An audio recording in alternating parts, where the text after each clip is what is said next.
Paz do Senhor a todos. Hoje, 23 de agosto de 2020, continuamos vivendo o distanciamento social por conta da pandemia do coronavírus aqui no estado do Rio de Janeiro.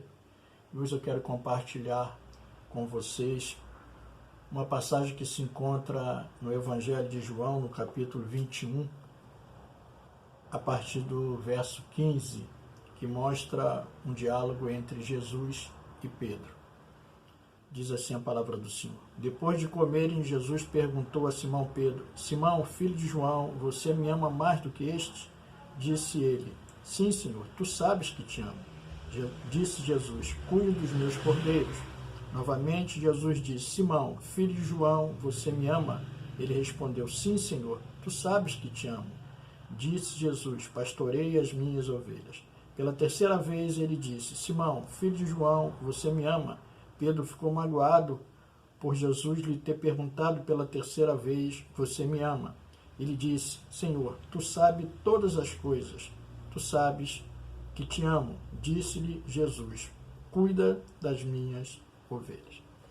Então nós vemos aqui um diálogo entre Pedro e Jesus. Jesus conversa com Pedro, e para a gente entender um pouco que momento e que tempo era esse, lá no livro de Atos, no capítulo 1, do verso 1 ao 3, diz assim: Em meu livro anterior, Teófilo, escrevi a respeito de tudo que Jesus começou a fazer e a ensinar até o dia que foi elevado aos céus, depois de ter dado instruções por meio do Espírito Santo aos apóstolos que havia escolhido.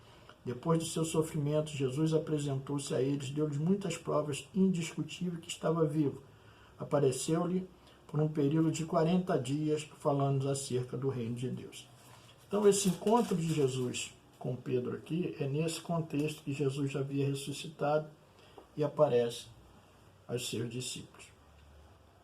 Pedro havia negado Jesus, né?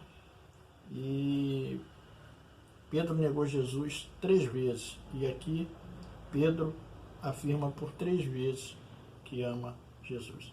Mas para a gente entender um pouco esse contexto de que Pedro negou a Jesus, e até para a partir daí nós entendermos a profundidade desse encontro e desse diálogo aqui, nós vamos voltar primeiro no capítulo 13 do próprio Evangelho de João e ler alguns versículos.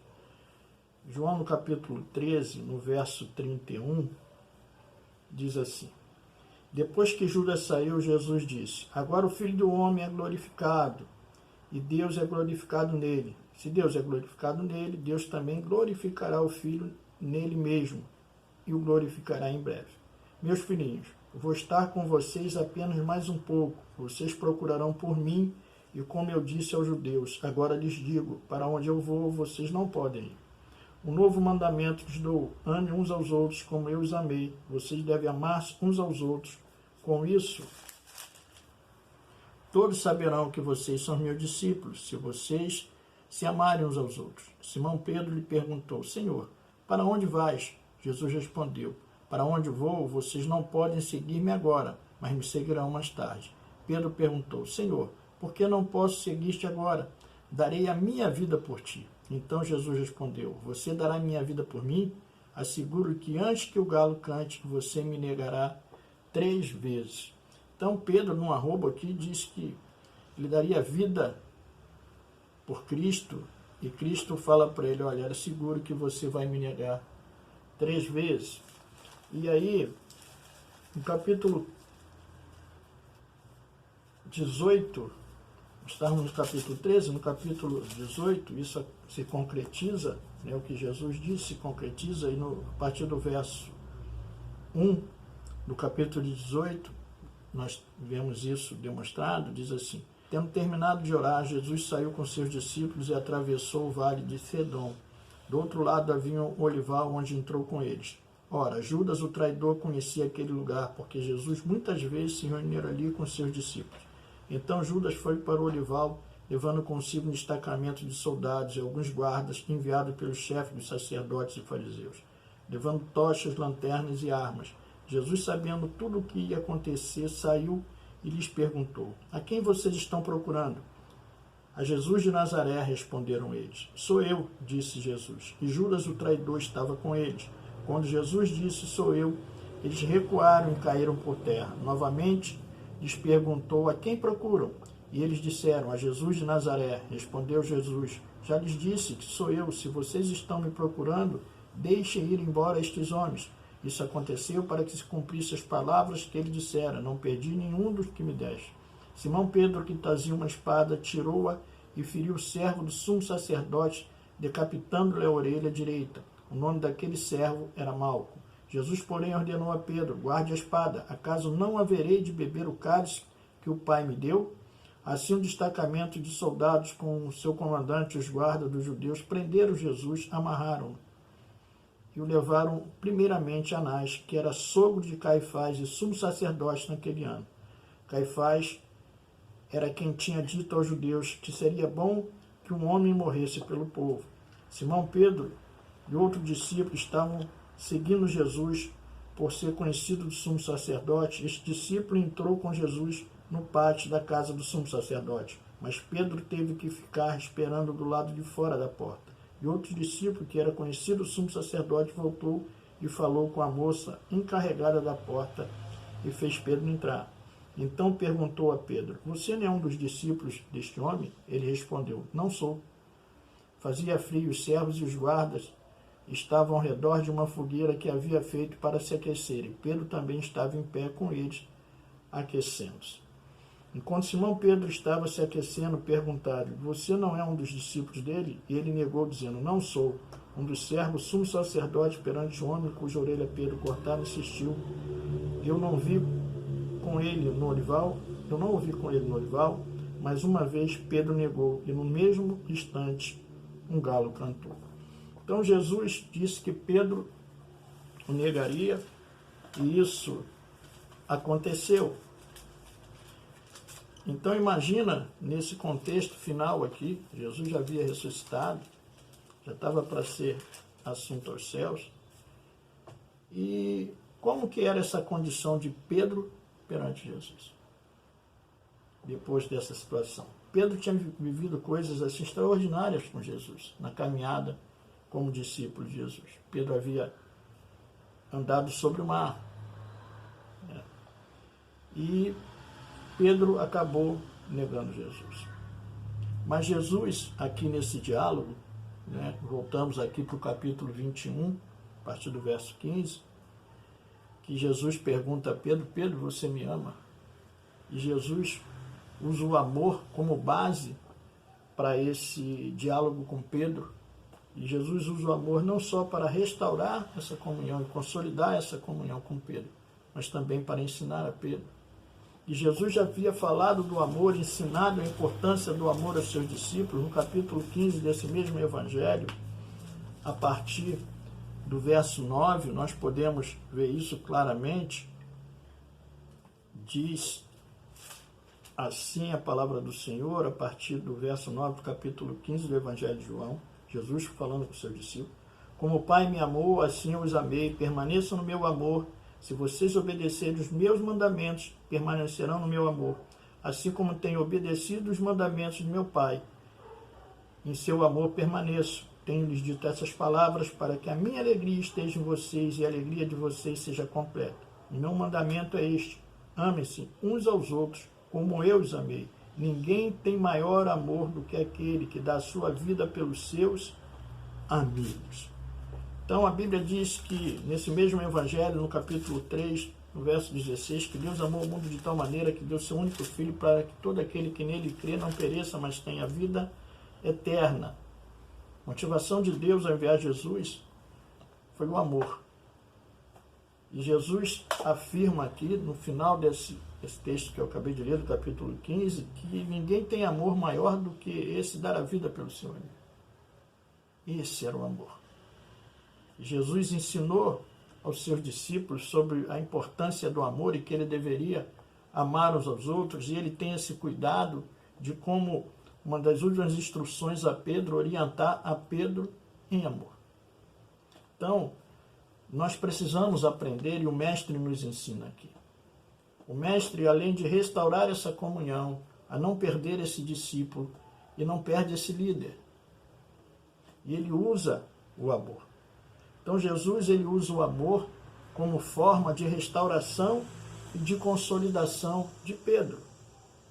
Jesus poderia chegar para Pedro e cobrar de Pedro, né, chegar cobrando de Pedro, você me negou, brigando com Pedro, repreendendo Pedro, mas Jesus não faz isso. Jesus chega e traz Pedro para uma esfera de amor. Então o que eu aprendo aqui? Que lição grande Jesus nos ensina aqui. Toda reconciliação, ela deve ser feita a partir da esfera do amor. Toda e qualquer desavença, ela deve ser trazida para uma ambiência de amor. E Jesus usa essa ambiência de amor, manifesta essa esfera de amor entre ele e Pedro, tem o amor como pano de fundo, como cenário, né, como base, para que essa comunhão ela seja consolidada. Jesus não tinha nada mais com Pedro. Jesus já tinha perdoado Pedro, já tinha liberado Pedro. Mas Pedro precisava ter essa ciência e essa consciência, para que ele pudesse estar livre, para que depois que Jesus fosse assunto aos céus, Pedro cumprisse a missão para a qual ele foi chamado. Ele era um dos apóstolos, 12 apóstolos. Ele foi chamado para isso, ele tinha uma missão a cumprir. Mas ele precisava estar livre. Livre de qualquer sentimento, de qualquer raiz de tristeza, de amargura, sabendo que ele havia negado seu mestre. Mas Jesus tem esse cuidado de deixar Pedro livre. Pedro, a partir dali, estava livre e restaurado. E essa comunhão consolidada em amor. Então Jesus usa o amor como pano de fundo, como base. Nós aprendemos isso aqui. Se você quer se reconciliar com alguém, traga para essa ambiência de amor. Que o amor seja essa base. E aí, aprendendo com o mestre, em vez de você chegar repreendendo, em vez de você chegar cobrando, chega amando, chega demonstrando amor, chega trazendo para uma esfera de amor. E quando Jesus fala para Pedro, Pedro, você me ama, né? Qualquer um outro sentimento que pudesse ter no coração de Pedro, ele é envolvido pelo amor. E o amor toma por completo o coração de Pedro. Porque se ele diz que ama, o sentimento que está em evidência, em foco no seu coração, era o amor. Então, para que você possa tomar um passo de restauração com qualquer pessoa de comunhão, restauração de comunhão, trabalhe como o mestre trabalhou. Faça com que no coração dessa pessoa esteja em evidência o amor. Traz à existência a manifestação do amor no coração dessas pessoas, ou dessa pessoa. Então Jesus, o mestre, nos ensina aqui. E aí Jesus também usou o amor, não só como uma forma de restauração, mas eu entendo como uma forma de ensino e de motivação para Pedro. Jesus estava ensinando a Pedro, reforçando o ensino que ele já tinha deixado anteriormente, não só nessa passagem que eu li, mas em outras passagens. Jesus acentuou a questão do amor, ame uns aos outros, a importância do amor, e Jesus de novo enfatiza e deixa esse ensino registrado, a importância do amor. Ele ensina a Pedro, ele reforça esse ensino, ele tem esse cuidado de reforçar. E quando ele pergunta, Pedro, você me ama? Ele diz, então cuida dos meus cordeiros. Depois ele diz, cuida das minhas ovelhas. Se Pedro amava Jesus, a motivação de Pedro para cuidar, para exercer seu ministério, era o amor. Essa era a motivação maior. E o amor por Cristo. O amor por Cristo. Então, Jesus tem esse cuidado de motivar Pedro no amor por ele. Você me ama, então o que você fizer, você vai fazer por amor a mim. Essa é a motivação principal daqueles que servem ao Senhor. E aí eu aprendo aqui. Tudo que nós viermos a fazer, vamos fazer por amor a Ele. Por amor a Ele. Ele ensinou a Pedro assim. Então, que o amor a Cristo seja a motivação de tudo aquilo que você for fazer. Seja na esfera eclesiástica, seja na sua missão como discípulo, seja na sua vida secular, no seu trabalho, em família. Faça em amor a Ele. E aí Pedro é ensinado e motivado em amor. Uma outra coisa que eu aprendo aqui, nesse tratamento de Jesus com Pedro, é que um discípulo tratado, ele vai tratar a outros. Um discípulo é tratado para que trate de outros. Então Jesus trata de Pedro aqui em amor e fala: apacenta as minhas ovelhas. Cuida. Apacentar é cuidar. Embora o chamado de Pedro como pastor, e a ele cabe cuidar das ovelhas, cuidar das pessoas, esse cuidado entre os discípulos, independente de ser o pastor, é um cuidado mútuo. Então, um discípulo, ele é tratado, ele é restaurado, ele é tratado para que ele trate de outros. Então lembra aí, se você, em alguns momentos de dificuldade, você já foi tratado. Lembre quem tratou da sua vida ou de quantos você já tratou. Então nós, como discípulos, temos a responsabilidade de tratar de outros. Que você possa agir assim, nesse ensino que Jesus nos transmite aqui. Você me ama, então cuida. Se eu sou cuidado, eu cuido. Pedro foi cuidado aqui. Aquele que é cuidado, ele tem que cuidar. Aquele que é cuidado, ele é marcado por esse cuidado e automaticamente esse cuidado pelo outro deve estar nele. E essa é a forma de você retribuir todo o cuidado que você possa ter recebido. É cuidar de outros, mas cuidar em amor, como Cristo nos ensina aqui. Uma outra lição que eu aprendo aqui é que com a restauração de Pedro, o reino ganhou. E o inferno perdeu. Imagina se Pedro se perde, se Pedro fica com essa raiz de amargura, de tristeza no seu coração, da negação do seu mestre, ficasse essa ferida em aberto, ou esse ponto em aberto com Jesus, se Jesus fosse assunto aos céus e essa porta aqui não fosse fechada, essa brecha aqui não fosse fechada, não fosse tapada. Como estaria Pedro? E aí se perde um discípulo. Mas Jesus afirmou lá atrás, para que não se perca nenhum, ele disse que ele não perdeu nenhum daqueles que o Pai deu. Então, quando o discípulo é restaurado, quando o discípulo é tratado, quando essa comunhão é restabelecida, o reino ganha e o inferno perde. E que o reino ganhe sempre, que o inferno perca sempre. Está aqui. Essa comunhão consolidada. E por que eu estou acentuando essa questão do reino ganhar e o inferno perder? Porque aqui nós estamos vendo esse diálogo de Jesus com Pedro. Mas depois que Jesus é assunto aos céus, e Pedro, a igreja estabelecida, e aí Pedro é um dos líderes dessa igreja, né? E nós vamos poder observar o que acontece no primeiro sermão de Pedro.